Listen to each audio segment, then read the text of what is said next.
Alright guys, the time is now for a showdown between the Skaven, who are going to be led by a Grey Seer with the Lore of Ruin, and the High Elves, who are going to be led by the crazy Trash Pigeon Lady.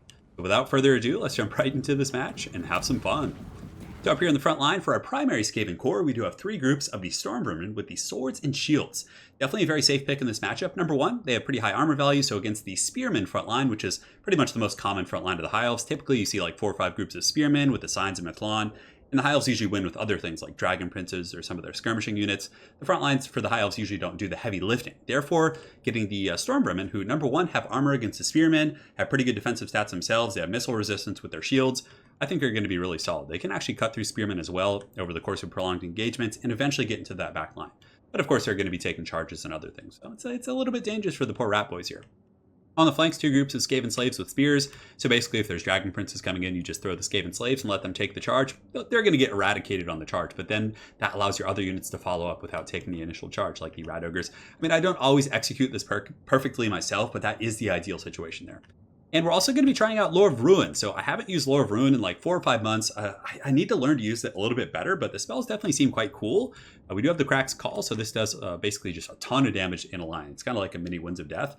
Although it's more like, it's more like a large version of Scorch. We have the, not Crack's Call, the Howling Warp Gale, so this is going to lock down the Flying Pigeon Lady. You guys see this a little bit more common. Oftentimes people will bring Warlock Engineer just to lock down a flying unit, so I do have that. It could potentially do some good damage to the Pigeon Master.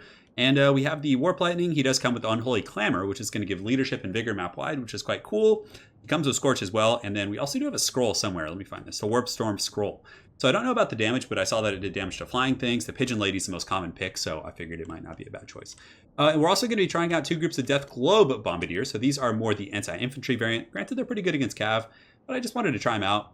I don't know if it's the best choice, but I figured give them a whirl. They might be good against High Elf Infantry, Dragon Princes, things like that, but just trying to figure out some new ways to play the Skaven here. So we do also have Stormvermin here in the back line, 2 groups of those bad boys to deal with heavy Cav.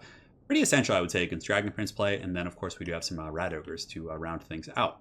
One Assassin here, and that's pretty much it for my opponent. Pretty cool High Elf army. He's got a whole front line of the Spearmen here with the Signs of Methlon. He has a secondary line of Lothern Sea Guard, so pretty tough. I mean, my Rat Ogres and some of my other large targets definitely going to have trouble finding a home here, because everything is like anti-large and charge defense. The Spearmen, entire line of the Lothern Sea Guard, looks like no RORs here. He does have Spearmen. He has the Pigeon Lady, which is pretty much the best pick. I mean, Techless is quite good, but her Star of Avalorn is just so powerful if you're using Dragon Princes. The amount of healing you get is just insane. He does have Fireborn, which are really good against Rat Ogres and my Furnace. They're looking scary, and 1 group of regular Dragon Princes. So without further ado, guys, let's get this show on the road. So he does have some Heralds of the Wind in the back, so I did miss them in the initial rundown here. They're going to be skirmishing very fast, 105 speed. To play against High Elves, there's a multitude of styles. A lot of times you see people go with artillery pieces, Warp Lightning to blow up the Dragon Princes, but I thought that the Globaders might not be bad. Granted, he didn't bring elite infantry for me to target. So right here, I do see the Fireborn coming in, so I immediately send my slaves over, as well as my Globadiers and some Halberds to deal with those guys. Frontline engagement is underway. Very heavy focus fire coming in on Globadiers, and despite their 100 armor, they're still taking a ton of damage from that focus fire of several groups of Sea Guard. And here come the first Dragon Princes, so they're just going to absolutely Shrek these Skaven slaves here, but that's their job. I mean, they don't lose too many models on the charge, about 20 give or take. And the Rat Ogres can follow up, and now the Rat Ogres aren't taking the damage, I can retaliate. Definitely not bad. I mean, that amount of health off these Skaven slaves is definitely worth the amount of health off those Dragon Princes. Frontline engagements underway. Stormvermin have engaged with those. I do have my Grey Seer in there. I wasn't too worried because these guys don't have the best AP. He's actually shooting my Rat Ogres, doing some pretty good work, and the Globadiers also tossing some bombs in there against the Spearmen. Just pretty much fighting wherever I can. So in the back, the Heralds of the Wind also getting some good harass. The Scorch does go down, but right here I use a Crack's Call, if I'm not mistaken. So the Crack's Call is just going to be so good and tasty. My opponent also does countercharge me with Alariel, who I use the Warp Storm Scroll on. And it doesn't seem to do a bunch of damage, but it does slow her down. Here comes Crack's Call. Check that out. Boom! Just fat damage. Just absolutely destroying those guys, taking them down to half health. So definitely some good value there. Heralds of the Wind getting some really good overwatch from my opponent there. Some solid play. And he also charges in with the Dragon Princes to defend me back. Thankfully, I do have some Stormvermin to fall back to, but yeah, that was a really worthwhile cast right there, I would say. The Assassins are going to be chasing the Fireborn, so we actually got a really good initial engagement as well. The Globadiers and the Rat Ogres were able to just do a ton of damage against the Fireborn on their initial approach here. We have our Stormvermin in the front, cutting through the Spearmen like we said.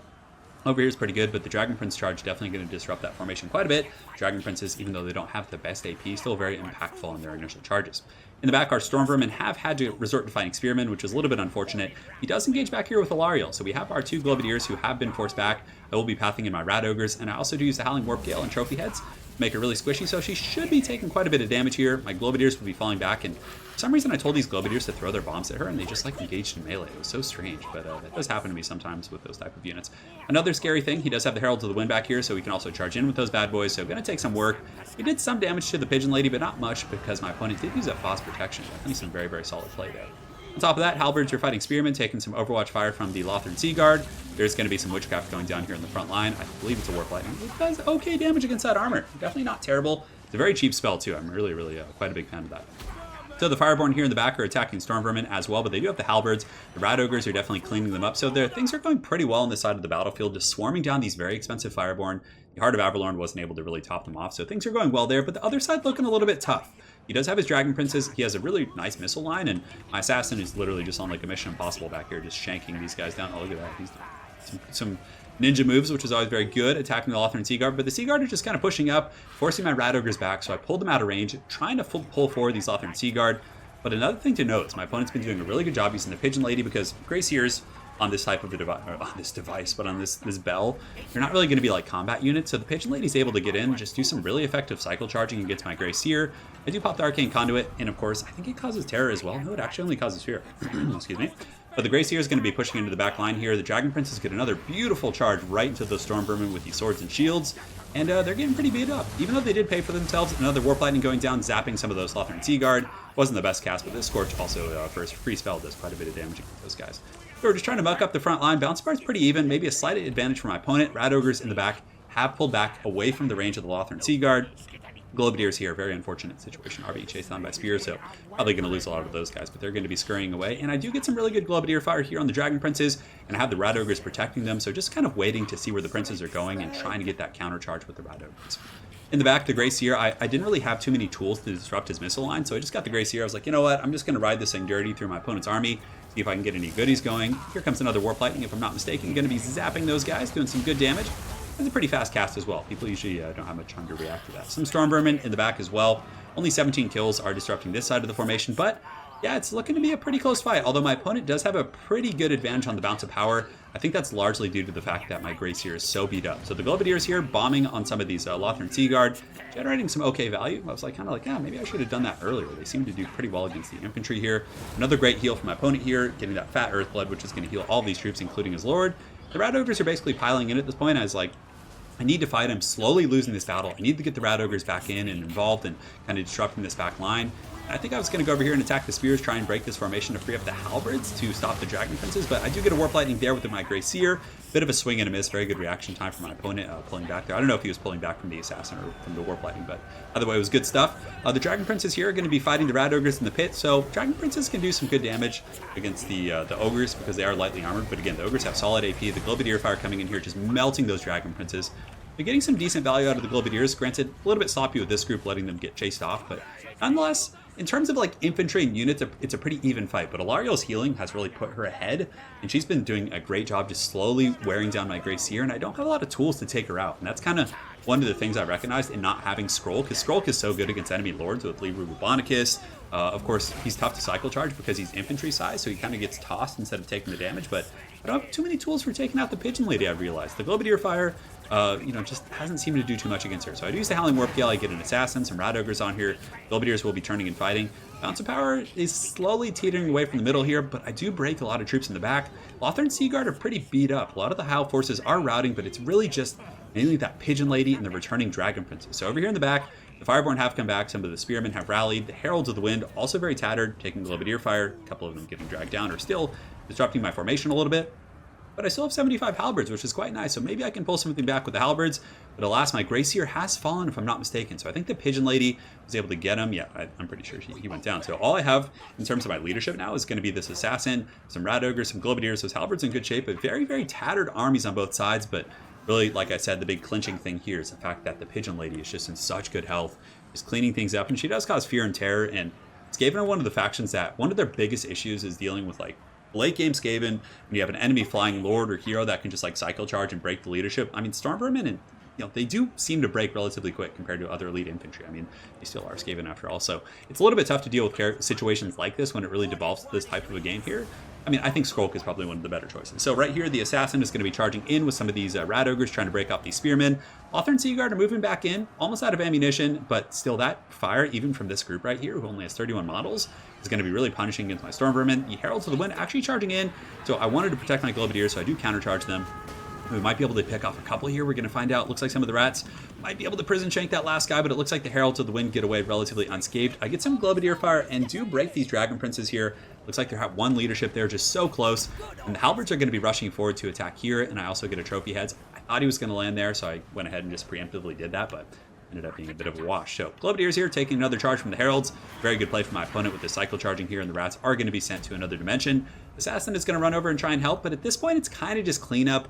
His Lord is just too healthy, and that's really the biggest thing. I mean, the Storm Vermin and Rat Ogres and Globadiers and Assassin could potentially do good, but I'm probably going to get slapped with army losses because I've lost my Grey Seer and a couple other high value units here. And you can see that Alariel, if she wanted to, could just cycle punch my Assassin like basically off the edge of the map. So it's a little bit tough to retaliate against her there. The Rat Ogres do break off the Heralds of the Wind. They're going to sweep back here. The 5 of them going to be going after Alariel. Not going to do a whole lot, though. She might even be able to beat them in combat. Definitely could. Not the Assassins, but the Storm Vermin here doing a pretty good job against the Scions, holding firm. But the High Elves do have some rallying troops here as well. They have some Lothar and Seaguard, and Lothar and Seaguard aren't pushovers in melee. They have pretty okay stats and really high melee defense, although their mastery is gone. So very well played by my opponent. It was a great game. Really cool Lothar and Seaguard play. It was a bit unorthodox. And the Dragon Princes did pretty good as well. I mean, we were able to burn them down with Globadiers and Rat Ogre play, but they still generated some pretty good value. He did a very good job, like cycle charging between the front line, like bouncing to and from my troops, kind of like a pinball. But as far as my build goes, I definitely have some heavy criticisms of it. The Grey Seer, I don't know, I just didn't feel... Lore of Ruin, though, I mean, having Scorch, maybe I should have just gone with like Scorch spam and just like been scorching the archers like nonstop. That might have been more efficient than using the Crack's Call, even though it looked really cool. But yeah, I don't know. I think a big issue here was me not being skilled with the Lore of Ruin. It's something else I need to really look into. I don't want to say it's not good because I think I'm not good with it. So, I do need to kind of explore that a little bit more before I criticize it. But it was quite fun.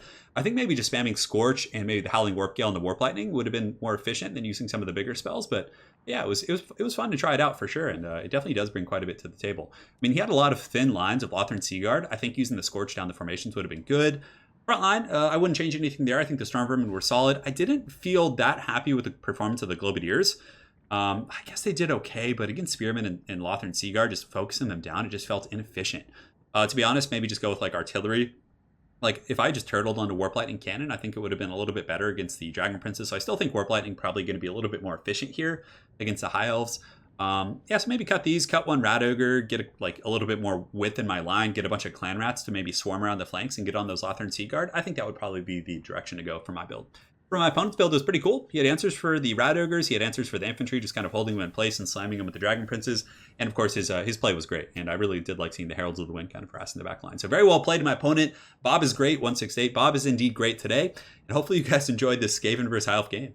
Have an excellent night, guys, and take care.